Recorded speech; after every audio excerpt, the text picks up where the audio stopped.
अस्सलामुअलैकुम। आज मैं आप लोगों के साथ शेयर करने वाली हूँ बहुत ही सिंपल बेसिक स्टाइल से बनने वाला आलू गोश्त। वैसे तकरीबन हर घर में बनाया ही जाता है और पसंद भी किया जाता है। इसे जायकेदार और खुशबूदार किस तरह बनाया जाता है तो आज आप इस वीडियो में देखेंगे। और आलू गोश्त में मैं आज बहुत ही कम मसालों का इस्तेमाल करते हुए बनाऊंगी। वैसे तो आजकल शादियों वगैरह का सीजन है, हम शादियों में आलू गोश्त इसी तरीके से बनाते हैं, लेकिन आज मैं इसको मिट्टी की हांडी में बना रही हूँ, जिसका टेस्ट और खुशबू ऐसा होगा जो शायद ही आज से पहले आपने खाया होगा। वीडियो आपको अच्छी लग रही है तो लाइक शेयर जरूर कर दीजिएगा। बहुत ही खुशबूदार, बहुत ही लजीज, अमेजिंग आलू गोश्त बनाने के लिए ये हमने मिट्टी की हांडी ली है, क्योंकि आज इसको हम मिट्टी की हांडी में बना रहे हैं। वैसे आप पतीले वगैरह में भी बना सकते हैं, लेकिन मिट्टी की हांडी में इसका टेस्ट बहुत ही अमेजिंग हो जाता है। इसके लिए सबसे पहले हम ये लेंगे गोश्त। ये हमने तकरीबन लिया है आधा किलो गोश्त। ये हमने बीफ का गोश्त लिया है, जो हमने इस तरीके से ये छोटी छोटी बोटियों में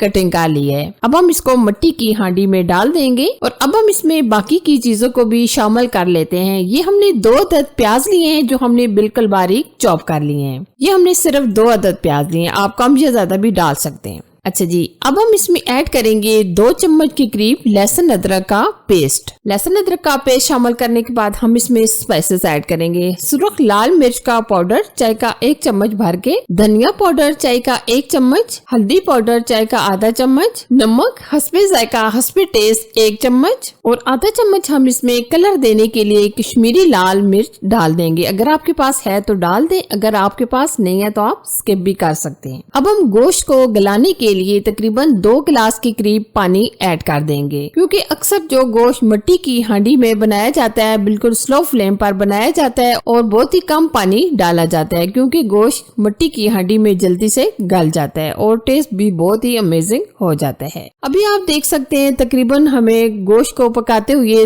आधा घंटा गुजर चुका है और काफी हद तक आप देख सकते होंगे पानी भी खुश्क हो चुका है। और अब हम यहाँ घी ऐड करेंगे। आप ऑयल भी यूज कर सकते हैं, लेकिन हम आधा कप के करीब घी यूज करेंगे। अब हम गोश्त की अच्छे तरीके से बुनाई करेंगे। यहाँ मैटर करती है गोश्त की बुनाई आप अच्छे तरीके से कीजिएगा। और साथ ही हम इसमें 2 मीडियम साइज के टमाटर भी डाल देंगे, जो हमने इस तरीके से स्लाइस में कट कर लिए हैं। अब हम टमाटरों को गलने तक भून लेंगे। अक्सर ऐसा होता है कि हम भुना हुआ ग्रेवी वाला गोश्त वगैरह खा कर दिल करता है कि अब शोरवे वाला सालन बनाया जाए, जो हम रोटी के साथ खाकर एंजॉय करें। मैं खुद हफ्ते में 1 से 2 दफा इसी तरह आलू गोश्त बनाती हूँ, जो मेरी फैमिली वाले बहुत ज्यादा पसंद भी करते हैं। अभी आप देख सकते हैं टमाटर डालने के बाद ये काफी हद तक सॉफ्ट हो चुके हैं, यानी कि काफी हद तक गल भी चुके हैं और गोश्त की भी अच्छी खासी बुनाई भी हो चुकी है, ऑयल सेपरेट होना शुरू हो गया है। तो अब हम इसमें ऐड करेंगे 3 अदद आलू, जो हमने इस तरीके से क्यूब्स में कट कर लिए हैं। आलू आप अपनी मर्जी से कम या ज्यादा भी डाल सकते हैं। अब हम आलू डालकर गोश्त की मजीद अच्छे तरीके से बुनाई करेंगे, तकरीबन 5 से 7 मिनट। पुराने जमाने में ये आलू गोश्त तकरीबन हर घर में बनाई जाने वाली वाइट डिश है, जो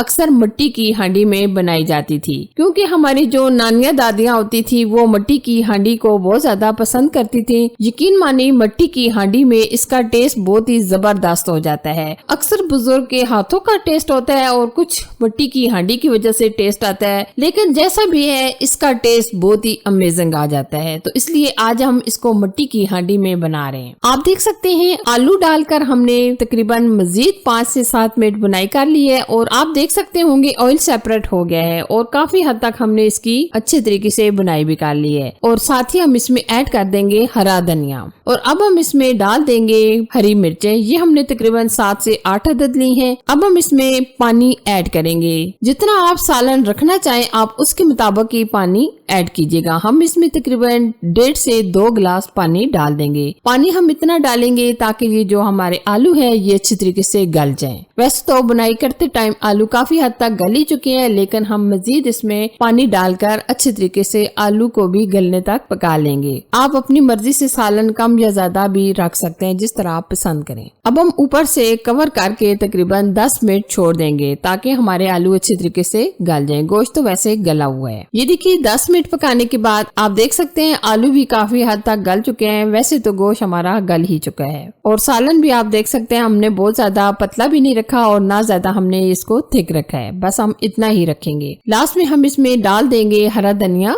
और जीरा और एक बार अच्छी तरह आप मिक्स कर दें और तकरीबन 5 मिनट ऊपर से कवर करके छोड़ दें। फिर उसके बाद आप डिश आउट कर सकते हैं। आप इसे रोटी, नान, राइस के साथ एंजॉय करें। बहुत ही अमेजिंग ये हमारा आलू गोश्त का सालन बनकर रेडी हो चुका है। ये देखिए जी, आप देख सकते हैं बहुत ही टेस्टी, बहुत ही खुशबूदार आलू गोश्त हमारा बनकर तैयार हो चुका है। यकीन माने इतना लजीज बना है कि जब आप इसको कम मसालों के साथ इस तरीके से बनाएंगे तो यकीन माने आप खाते ही रह जाएंगे। तो कैसी लगी ये मेरी अमेजिंग रेसिपी? अगर आपको अच्छी लगी तो लाइक कीजिए, शेयर कीजिए और चैनल पर अगर आप फर्स्ट टाइम आए तो चैनल को सब्सक्राइब करना ना भूलिएगा। Thanks for watching. Allah Hafiz.